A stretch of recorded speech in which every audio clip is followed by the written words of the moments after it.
Hello and a very warm welcome to Something Seashore Birding Adventures and the first of my Learn to Bird tutorials. And in this episode we will cover eBird. It's a wonderful app that is set up through the Cornell Lab for Ornithology, which you can download for free. You don't get any emails, you don't get any junk mail, you don't get any texts. It is a really good app, and it is very intuitive and easy to use. The reason I got it is to keep my birding records in order, and so I could keep all my lists, so I could see what birds I've seen in different places. When you submit your records, you then become a part of a citizen science community, because your records can be analysed by biologists and ornithologists and educators who can use that data to see different trends in populations, etc. Okay, so the first thing I'm going to do is go to my eBird, which is here, and this is your home screen. At the bottom, I'll just very quickly go through these with you. You've got your startup screen, which we're on now. This shows you all of the records that you've submitted on different days. This search function allows you to search within I've set it up for a 30-mile radius, so anything 30 miles around me I can click onto let's just click on one of these, 108 species recorded there, and then you can actually click on that. It'll take you into Google Maps. Let's come out of that. Move across to here. This is my species list, so it gives me my overall totals for the United Kingdom. It also gives me the last 5 years. I've seen 140 species in 2023 right up until today.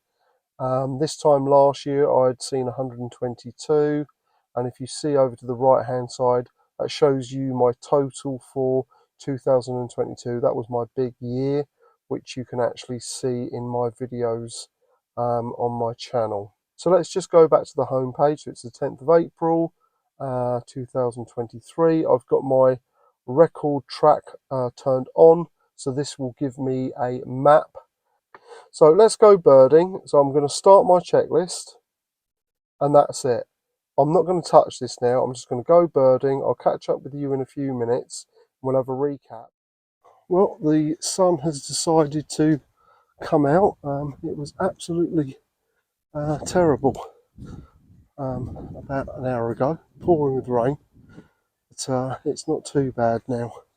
I'm just watching the barge move through into the next part of the river, and in fact that's the canal there, and I'm just walking over to the river, and it's the River Way here in Surrey. Yeah, there's been a few birds, song thrush and blackbird, and heard a pheasant. Chiff-chaffs are calling, and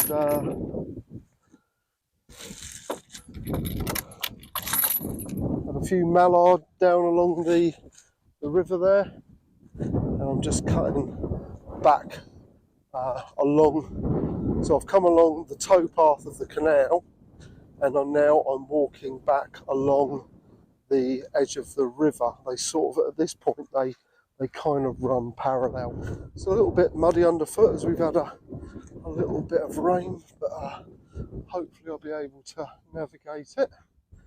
This is often a good spot for barn owl. Often there's a breeding pair or maybe more of stone chat. We'll have meadow pipit here and sedge warbler. They should be here or be here very, very soon. And in some of the reeds along the river we'll get reed warbler. I'll just pause for a second. I'm pretty much 3/4 of the way round. This is more really an exercise in showing you what the app does, rather than putting lots of too much effort into the actual bird. It's a bit windy. I haven't chosen exactly the greatest of days or afternoons, but that's fine. Still got a few birds. Just had a kestrel fly by and nuthatch calling, pheasants calling. Just heard a collard dove as well. So there are birds to be seen and heard and recorded here. But it's that sun's come out now, and it's really quite beautiful. This is what happens when you run out of the house without the proper footwear, because you want to make a video. Yeah, it's pretty muddy. Just jumping over the gate here.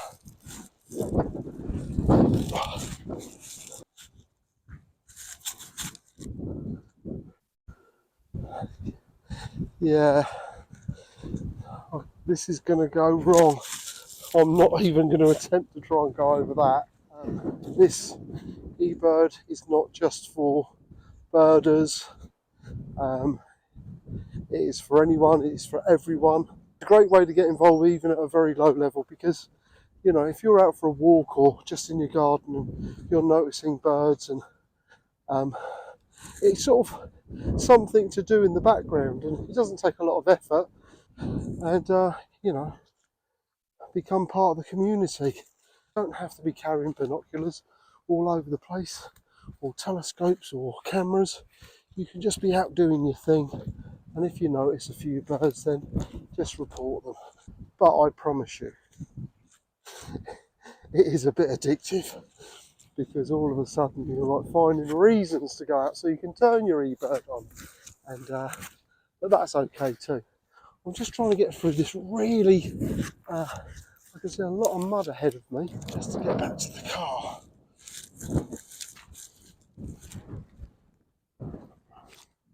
Right, let's get back to the car, and we're filling our list of birds that we've seen.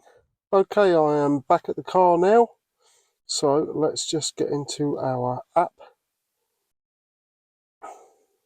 You can either type the name up here, so let's say wood pigeon, common wood pigeon, and type that in. I think I saw about 10. You can do it like that, or you can literally scroll through the list of expected species for this area, and it'll be, I've got mine in a taxonomic order, so I've got all my geese at the top, so I can scroll through, and the first thing I'm going to do actually is put my glasses on. That would be a good start. Okay, so I didn't get any, I got one mute swan.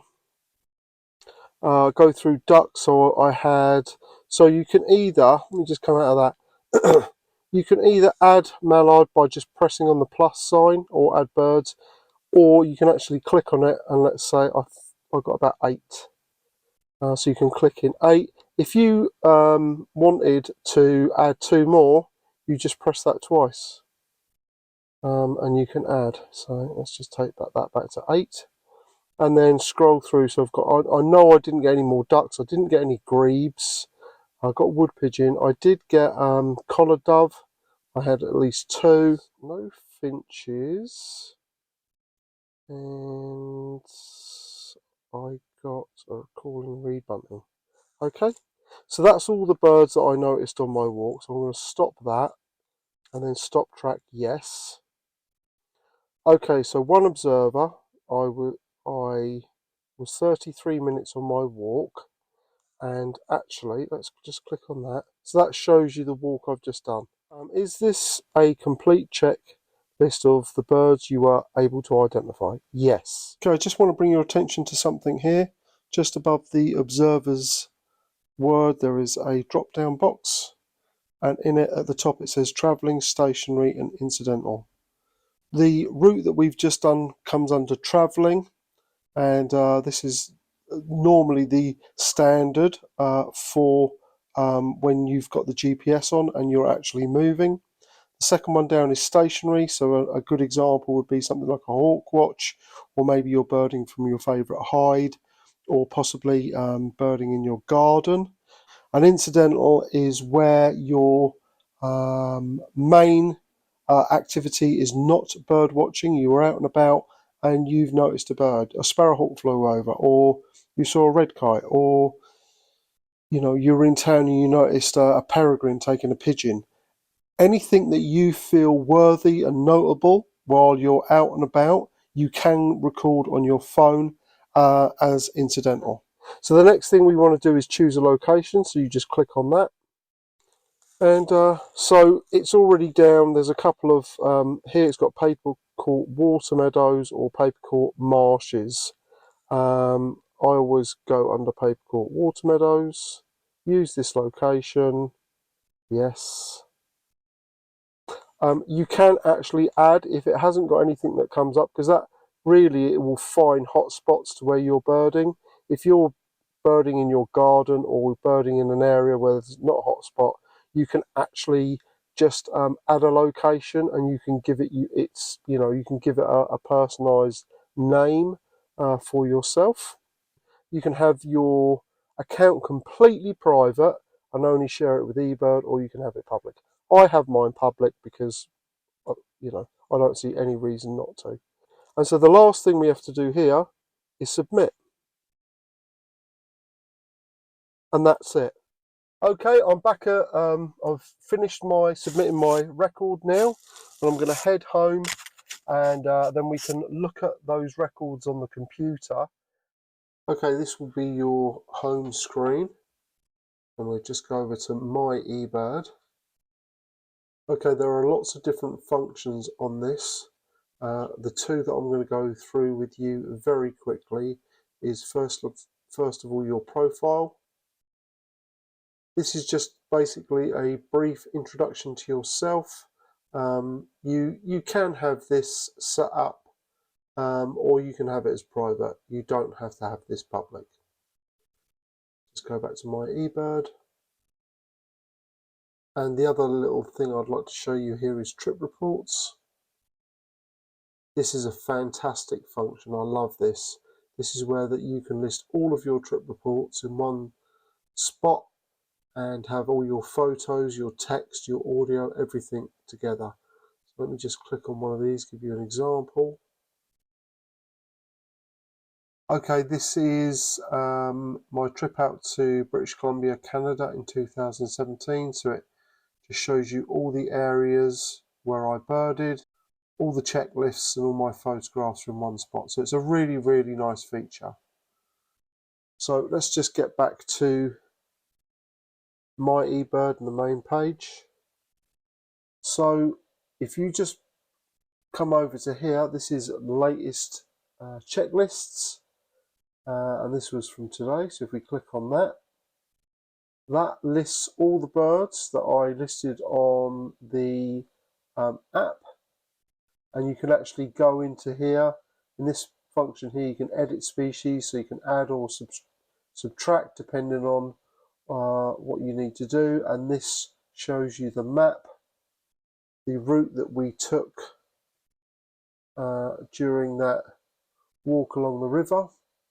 So this is where we started, walked along the canal all the way along up to the lock, crossed the bridge here, and this is the river way, and then we made our way back down this side. This is where it really got muddy, and then we crossed back over back to the car.